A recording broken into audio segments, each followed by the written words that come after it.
علم دین نشر کرنے کی فضیلت سیدنا سہل بن سعد ساعدی رضی اللہ تعالیٰ عنہ سے روایت ہے۔ نبی کریم صلی اللہ علیہ وآلہ وسلم نے فرمایا، اللہ کی قسم اگر تمہارے ذریعے اللہ تعالیٰ کسی ایک شخص کو بھی ہدایت دے دے تو وہ تمہارے لیے سرخ اونٹوں سے زیادہ بہتر ہے۔ سیدنا ابو ہریرہ رضی اللہ تعالیٰ عنہ بیان کرتے ہیں، نبی کریم صلی اللہ علیہ وآلہ وسلم نے فرمایا، جو شخص دوسروں کو نیک عمل کی دعوت دیتا ہے تو اس کی دعوت سے جتنے لوگ ان نیک باتوں پر عمل کرتے ہیں ان سب کے برابر اس دعوت دینے والے کو ثواب ملتا ہے، اور عمل کرنے والے کے ثواب میں سے کوئی کمی نہیں کی جاتی۔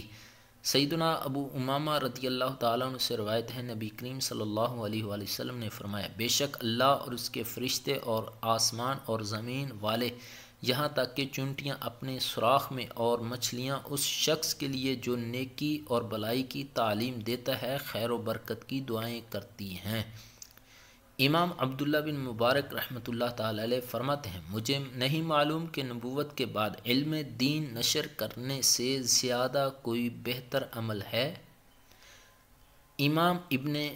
جوزی رحمۃ اللہ تعالی علیہ فرماتے ہیں، جس کی خواہش یہ ہے کہ اس کے مرنے کے بعد بھی اس کا نیک عمل اور ثواب جاری رہے تو اسے چاہیے کہ علم دین کو لکھنے اور پڑھانے کے ذریعے نشر کرتا رہے۔